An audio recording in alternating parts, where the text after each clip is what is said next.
চট্টগ্রামে বাকলিয়ায় ৩ বছরের শিশু ধর্ষণের অভিযোগে অভিযুক্তের ভবন ঘিরে রেখেছে স্থানীয়রা। এ নিয়ে বিস্তারিত জানাতে যুক্ত হচ্ছেন সহকর্মী ফয়সাল করিম। ফয়সাল, স্থানীয়রা কি বলছেন এই ঘটনা এবং এখন পর্যন্ত সেখানকার সবশেষ পরিস্থিতি জানাবেন।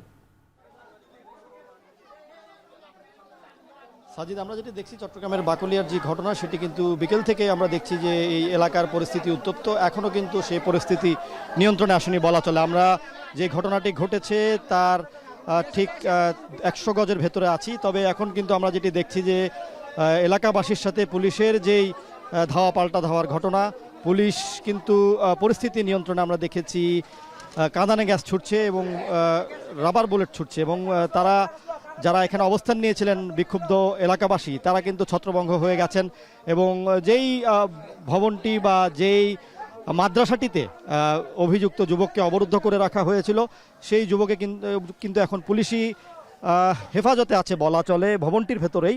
তবে পুরো এলাকায় কিন্তু আসলে আমরা দেখছি যে টিয়ার গ্যাস কিংবা কাঁদানে গ্যাসের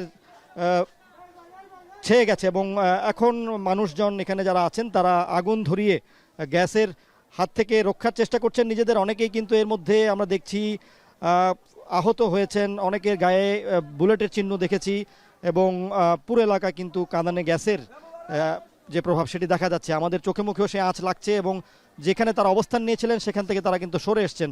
তো পুলিশ চেষ্টা করছে যে অভিযুক্ত আছে তাকে ওখান থেকে উদ্ধার করে থানায় নিয়ে যাওয়ার। তবে আমরা দেখছি এলাকাবাসীও কিন্তু বারবার ছত্রভঙ্গ হয়ে আবার জড়ো হচ্ছেন এবং যেই গলিতে আসলে ঘটনাটি ঘটেছিল সেই গলি কিন্তু এখন পুরোপুরি ফাঁকা এবং মিয়াখান নগর এলাকা মূলত এটি। এখানে অনেক নিম্ন আয়ের মানুষ বসবাস করেন, পোশাক কর্মী বসবাস করেন এবং যেই ঘটনাটি ঘটেছে শিশুটির সাথে, সেই শিশুটির বাবা মাও একজন নিম্ন আয়ের মানুষ, রিক্সা চালকের এক মেয়ে।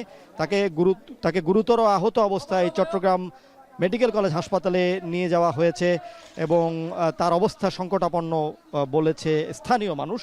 আমরা যতটুকু দেখেছি যে বিকেল থেকে আজকে সাধারণ মানুষ যখন এই ঘটনা সম্পর্কে জানতে পারে তখন তারা একটি মাদ্রাসায় ওই যুবকটিকে অবরুদ্ধ করে রাখে এবং যেই যুবকের বিরুদ্ধে অভিযোগ এসছে সে এলাকার একটি পরিচিত মুখ। তিনি এখানে স্থানীয় একটি দোকানে কর্মচারী আমরা যতটুকু জেনেছি প্রাথমিকভাবে, এবং তিনি পাশাপাশি অটোরিকশা চালান এবং সেই যুবকটিকে তারা একটি মাদ্রাসার ভেতর প্রথমে অবরুদ্ধ করে রাখে, কিন্তু পুলিশ এসে উদ্ধার করে ব্যর্থ হয় কয়েক দফা।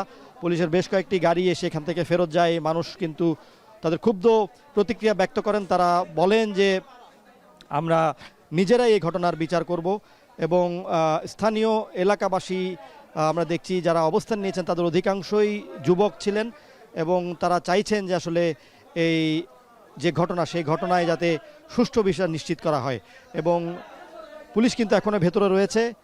যেই মাদ্রাসাটিতে যুবকটিকে রাখা হয়েছে সেই ভবনের ভেতর পুলিশ অবস্থান নিয়েছে। তারা সেখান থেকে কিন্তু এখানে রাবার বুলেট এবং কাঁদানে গ্যাস ছুটছে এবং তারা চাইছে যে পরিস্থিতি নিয়ন্ত্রণে এনে যেই অভিযুক্ত যুবক রয়েছেন তাকে উদ্ধার করে নিয়ে যাওয়ার জন্য।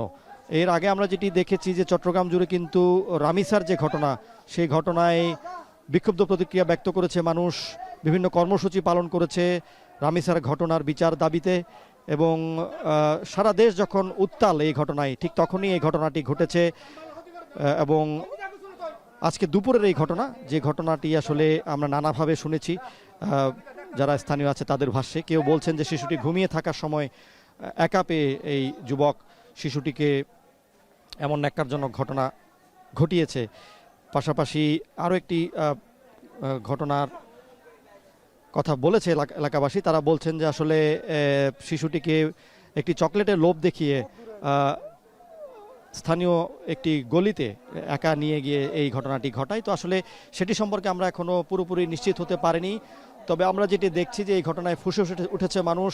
রামিসার ঘটনায় যখন সারা দেশে উত্তপ্ত তখনই এই ঘটনা মানুষের মধ্যে বাড়তি ক্ষোভের জন্ম দিয়েছে। তারা বলছেন যে আসলে এই ধরনের ঘটনায় মানুষ যারা অভিযুক্ত থাকে তাদের বিচার যাতে সহসায় করা হয় এবং এখানে যারা স্থানীয় জনতা আছে তারা নিজেদের হাতেই বিচার তুলে নিতে চেয়েছিলেন এবং পুলিশ চাইছে যে আসলে অভিযুক্তকে উদ্ধার করে নিয়ে যাওয়ার জন্য। তো এই ছিল আমার কাছে বাকলিয়ার এখন পর্যন্ত সবশেষ ঘটনা।